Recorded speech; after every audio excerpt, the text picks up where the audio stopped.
નમસ્કાર. દિવ્ય ભાસ્કર સૌરાષ્ટ્ર સમાચારમાં એક ન્યૂઝ આવેલા છે મહુવાના રાજકારણ સાથે જોડાયેલા. તેમાં લખેલું છે મહુવા ભાજપમાં ભડકો, નવા ચૂંટણીના એંધાણ. એટલામાં ઝીણા અક્ષરમાં બધું લખેલું છે, તમે વાંચી લેજો. ના કાપલી વોટ્સઅપમાં ફરી રહી છે. એટલે જૂથવાદ, રાજકારણની અંદર બધે જૂથવાદ ચાલતો હોય. એક સમયે કોંગ્રેસમાં જૂથવાદ હતો, કોંગ્રેસનું પતન આવી રીતના થયું હતું. અને આજે જે જૂથવાદ છે એ ભારતીય જનતા પાર્ટીમાં છે. આ એક મહુવા શહેર પૂરતો નથી, આખા ગુજરાતમાં આજ ચાલે છે. વિધાનસભામાં આજ ચાલે છે, પણ બધા ત્યાં મૌન બેઠા છે. શું કામ? કે સૌની પોતાની સીટ ઉપર દબદબો રહે અને આનંદથી આપણે રૂપિયા મળે છે, આપણે ભ્રષ્ટાચારનો ભાગ મળે છે, એટલે બધા શાંતિથી ત્યાં વિધાનસભાની અંદર બેઠા છે. બાકી વિધાનસભામાં પણ આ જૂથવાદ ખૂબ મોટા પાયે છે અને આવનારા સમયમાં ખૂબ મોટો થશે અને ત્યાંથી પણ બહાર આવશે. આ બધા વિવાદની વચ્ચે ગુજરાતની અંદર કોઈ પણ તાલુકો હોય, જિલ્લો હોય, નગરપાલિકા, મહાનગરપાલિકા હોય, જ્યાં સ્પષ્ટતાથી જે કામ થવાના હોય, જે લોકોના શહેરની અંદર નગરપાલિકા હોય, મહાનગરપાલિકા, તો કોની માટે કામ થવાને? શહેર માટે કામ કરો, શહેરીકરણ માટે કામ થવાને, વિકાસના કામો થવાના, રોડ રસ્તા હોય, પાણીની વ્યવસ્થા હોય, ઘણી બધી અલગ અલગ ઘણું બધું કામ કરવાનું, ગટરની વ્યવસ્થા હોય, ઘણું બધું કામ હોય, આવકના દાખલા હોય, જન્મના દાખલા હોય, ઘણી પ્રકારના ઘણા બધા કામો લોકોના થતા હોય છે. એમાં વિલંબ થાય આ બધા જૂથવાદ વચ્ચે. એટલે આપણા મહુવા શહેરની અંદર બધો જૂથવાદ આવી ગયો ને, એટલે આ હેરાન લોકોએ થવાનું. મારે આ લોકો સાથે કાંઈ લેવા દેવો નથી, કોઈ રાજકીય પક્ષ સાથે કંઈ લેવા દેવો નથી, કોંગ્રેસ સાથે નહીં, ભાજપ સાથે નહીં, કોઈ પક્ષ સાથે લેવા દેવો નથી. મારે જો લેવા દેવો તો લોકશાહી સાથે લેવા દેવા છે. લોકતંત્રમાં મારો જન્મ થયો છે, લોકશાહી મારો જન્મ થયો છે, એટલે લોકશાહી મહત્ત્વની હોવી જોઈએ. પણ આપણે બધા સમજી શકતા નથી. આ બધાની વાદળની હોળીમાં આપણું શહેરના વિકાસ થતા નથી. કેટલા મોટા મોટા કરોડો રૂપિયાના ભ્રષ્ટાચાર આવે છે, અધિકારીઓ બધા સસ્પેન્ડ થાય છે, છતાં પણ ભ્રષ્ટાચાર ઊભો રહેતો નથી. એકબીજાના રોટલા શેકવા માટે, ખાવા માટે જ તે. ત્યાં નગરપાલિકામાં કે કોઈને કે પગાર મળતો નથી, યાદ રાખજો. નગરપાલિકાની અંદર કોઈ કાઉન્સિલર હોય કે કોઈ સભ્ય હોય કે નેતા હોય, જ્યાંથી કોઈને કાંઈ એક રૂપિયાનો પગાર મળતો નથી. બસ ત્યાં સેવા કરવા માટે જવાનું હોય છે લોકોની.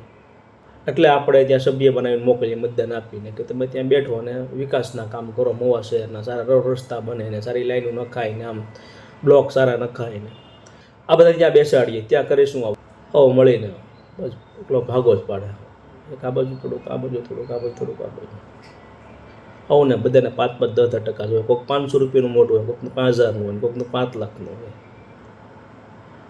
આ મહુવાનો વિકાસ, આ આપણા શહેરનો વિકાસ. આ એક શહેરનો નથી, બધા શહેરનો, આ ગુજરાતમાં આ જ ચાલે છે.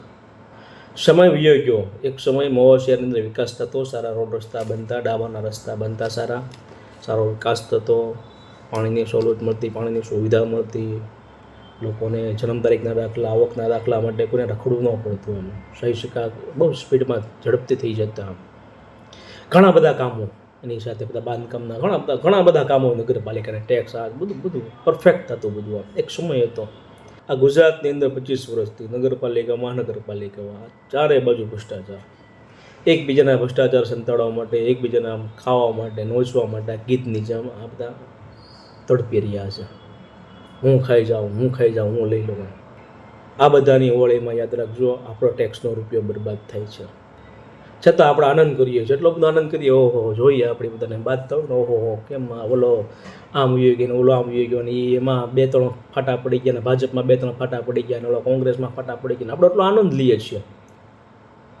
આપણે પૈસા આપીને આપણે આનંદ લઈએ છીએ. જેમ થિયેટરમાં આપણે ટિકિટ લઈને, પૈસા આપીને ટિકિટ લઈએ છીએ અને આખો આનંદ 3 કલાકનો કરીએ છીએ, એવી રીતના આપણે ટેક્સ ભરીએ છીએ. આપણી સરકારને, આપણે નગરપાલિકાનો ટેક્સ આપીએ છીએ, આપણી સરકારને એટલો ટેક્સ આપીએ છીએ અને આટલો આપણે આનંદ કરીએ છીએ. અને આપણે કશું કાંઈ મળતું નથી. એમ નથી. સારા રોડ રસ્તામાં તો ચારે બધા ખાડા પડ્યા હોય, પાછા બ્લોક નાખીને બ્લોક કાઢે, રોડ બનાવે, રોડ તોડે. ઘણા બધા રસ્તા જો ખાડા પડી ગયા છે મોટા મોટા, છતાં પણ કોઈને કશું કહેતો. બસ લોકોને આનંદ કરવો છે, પૈસા આપીને ટેક્સના. બસ એ લોકો આનંદ કરે છે. ત્યાં વિવાદ થાય છે ને આપણે જોવો હશે. આ બધું જોવાનું જ્યારે લોકો બંધ કરશે ને, યાદ રાખજો, ત્યારે વિકાસ થશે શહેરનો. લોકોએ બોલવાનું બંધ કરી દીધું છે. હું બોલી શકુંનું કારણ એક જ છે, મારી પાસે લોકશાહી છે, લોકતંત્ર છે. મારી પાસે કોઈ હોદ્દો નથી, હું પ્રેસ પત્રકાર નથી, હું કશું કાંઈ નથી, પણ મારી પાસે લોકતંત્રની તાકાત છે. આપણી લોકતંત્રની તાકાત એટલી બધી મજબૂત છે કે આપણે વડાપ્રધાનને પણ કહી શકીએ કે તમે ખોટું કરી રહ્યા છો. એ આપણી લોકતંત્રની તાકાત છે. આ તો બધા નાના કહેવાય બધા. આપણા શહેરનો વિકાસ નથી થતો એ દ્રગ્જોનું કારણ છે એ લોકોની બાતળની હિસાબે અંદર જૂથવાદની હિસાબે. આ જૂથ વખતે બધાને જ આવવા દો. એક નવો વિકાસ લાવો, નવા લોકો લાવો, સારા લોકો લાવો, જે કામ કરી શકે, જે ભ્રષ્ટાચાર નાબૂદ કરી શકે. નવા આવશે તો થોડુંક તો સારું કરશે. સારા વ્યક્તિઓ લાવો જે સમજી શકે નગરપાલિકાને. જ્યાં સુધી મહુવાની જનતા જાગશે નહીં, ગુજરાતની જનતા જાગશે નહીં, ત્યાં સુધી આ ભ્રષ્ટાચાર બંધ નહીં થાય. દેશ ક્યારે જાગશે તો એમને ખબર પડી ગઈ કેટલી સીટ આવી લોકસભાની અંદર, દેશ જાગી ગયો છે. પણ જ્યાં સુધી આ દગજો નીચેથી લોકો જાગૃત નહીં થાય એના ગામથી, આ નુકસાન કોને છે? આપણને છે. ચલતી નળતી સુવિધા આપણને મળતી, સ્ટ્રીટ લાઇટ સારી મળતી હતી, રોડ રસ્તા સારા મળતા, ઘણી બધી સુવિધા મળતી, બહુ મોડું મળે આપણને બધી વસ્તુ. નેશનલ હાઈવે તમે જોઈ લો, નેશનલ હાઈવે આખો પુલ બનાવવાનો હતો, કવડો મોટો પુલ બનાવવાનો હતો. હનુમાન હોસ્પિટલ તમારે જવું હોય તો આપણે વિચાર કરવો પડે કે ત્યાંથી આમ કેમ જવું. આમ રેલવે ફાટક બંધ થઈ ગઈ. આ કોના કારણે બંધ થયું? આ બધા જૂથવાદની હિસાબે બધું આ થયું હોય ને. ખરાબ રાજકારણ. કંપની પડતી હોય તો અહીંયા કદાચ રોડ પૂરો થઈ જાય, અહીંયા પુલ પૂરો થઈ જાય, લોકોને સવલત મળી જાય. જીઆઈડીસી બાજુ લોકોનું કામ પૂરું થાય ત્યાં લોકોને ફરીને જવું પડે. ખૂબ સારું નિર્માણ કરી શકીએ આપણે. બહુ વિકસિત થઈ ગયો બંને ઉત્તર દક્ષિણ બંને બાજુ. સરકારને ખબર છે, નેતાઓને ખબર છે કે વર્ષો જૂની હોસ્પિટલ છે. સરસ મજાનું પુલનું નિર્માણ કરીએ, લોકો નીચેથી થઈ શકે, આવી શકે, લોકોને સર્વિસ રોડ સારા, લોકો માટે સર્વિસ રોડ સારા બનાવી શકીએ, ફાટક બંધ થઈ જાય. શું આમાં લોકો હેરાન થાય છે? ચોકડીએ જાવ તો બસ જ ગંદકી પાછી હોય, આપણને પાણી ઉભરાતું હોય, નથી કરે ગટરની વ્યવસ્થા. ઘણી જગ્યાએ અલગ અલગ બધી ગટરની બધી વ્યવસ્થા ઉભરાતી હોય ને પછી ગંદકીમાં આપણે રહીએ છીએ. બસ થોડીક વાર આપણે બોલી જાય પછી આપણે બધું ભૂલી જઈએ. એટલે આપણા ગામનું નિર્માણ કરવું હશે, આપણા ગામ સારો વિકાસ કરવો હોય તો યાદ રાખજો કે આ બધા જૂથવાદી છે ને, યાદ રાખજો આ કોઈને ન હોય. આજે જે લોકો બાંધેશ ને એક સાથે લોકો બેઠા હશે, કામના ભાગનો ભાગ પડી જશે ને કે એટલું કામ મારું એટલું કામ તમારું, ને એટલે બધા ભેગા થઈ જશે. બધા આ કોઈના છે ને, યાદ રાખજો. આ ઘડીક આટલો મોટો રાજકારણમાં મોટો વિવાદ થશે અને પછી બધા એક સાથે એ લોકો બેઠા હશે અને પછી એક બધા ભાગ પાડતા હશે. એટલે આપણા ગામથી આપણે ભ્રષ્ટાચાર નાબૂદ કરવો હોય તો લોકોએ જાગૃત થવું પડશે, કહેવું પડશે તમારા ગામના નેતાઓને, તમારા વોર્ડના નેતાઓને આ નહીં ચાલે. રાડો પાડીને નહીં કહેતા એને. લોકોને ટેવું પડી ગઈ છે, રાડો પડે આપણે કહીએ ને તો લોકોને ટેવું પડી ગઈ છે સાંભળવાની. શાંતિથી કહેજો અને કાગળમાં લખીને આપજો. ન આપે તો કાગળ ઉપર મોકલજો. હમણાં રેલો આવશે એ લોકોને ત્યાં. સીધા આવે કે નથી આવતો, તુરંત આવે કે નથી આવતા, બધા આવે જ તે. શહેરમાં વિકાસ કરવો જ છે, સરકારને ઉપરથી સારું નિર્માણ કરવું જ છે. પણ જે નીચેના જે લોકો હોય છે ને એને વિકાસ ઊંધાવી રાખે છે. બહુ મોડો વિકાસ થવા દે છે. જેવી રીતના નેશનલ હાઈવે સોમનાથ જોઈ લો તમે, ગુજરાત સરકારે કેટલા વર્ષ એને દબાવી રાખ્યો. એ 6,000 કરોડનો રોડ, યાદ રાખજો એ સમયની અંદર 2,000 કરોડ રૂપિયામાં આસપાસ બની જાત. અત્યારે કેટલા હજારો કરોડ રૂપિયા ઉઘરાવી નાખ્યા છે ટોલ ટેક્સના નામે.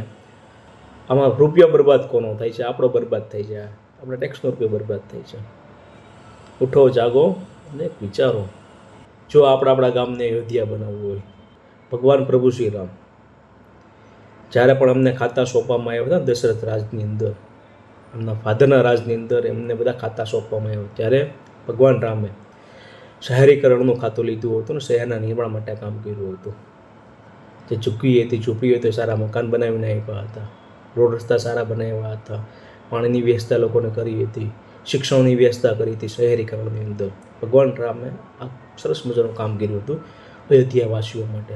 એ સમયે જ્યારે આવા મોટા સરસ મજાના કામ કર્યા, શિક્ષણના કામ કર્યા, સ્વચ્છતાના કામ કર્યા, ખૂબ સુંદર કામ કર્યા ભગવાન પ્રભુ શ્રી રામે. ત્યારે પ્રભુ શ્રી રામને ખૂબ જ મોટી નામના થઈ, ખૂબ જ મોટું નામ થયું પ્રભુ શ્રી રામનું અયોધ્યાની અંદર. ત્યારે ખૂબ જ મોટું નામ થયું રાજા રામનું, પ્રભુ શ્રી રામનું, જય શ્રી રામનું. આ હતા આપણા પ્રભુ શ્રી રામ. એટલે આપણા ગામને સારો વિકાસ કરવો હોય તો સારી વિચારધારા જોવે, સારી લાયકાત જોવે. જો આપણા ગામની સારી લાયકાત હશે, સારી વિચારધારા, સારા લોકો આવશે તો સારો ગામનો વિકાસ થઈ શકશે. બાકી એ છાપામાં આવશે જૂથવાદ, બાયધા અને અંદર બાયધાને હું કરી નાખું ને તું કરી નાખ ને આમ બાયધા કરશે, આપણે બધું જોયા કરશું.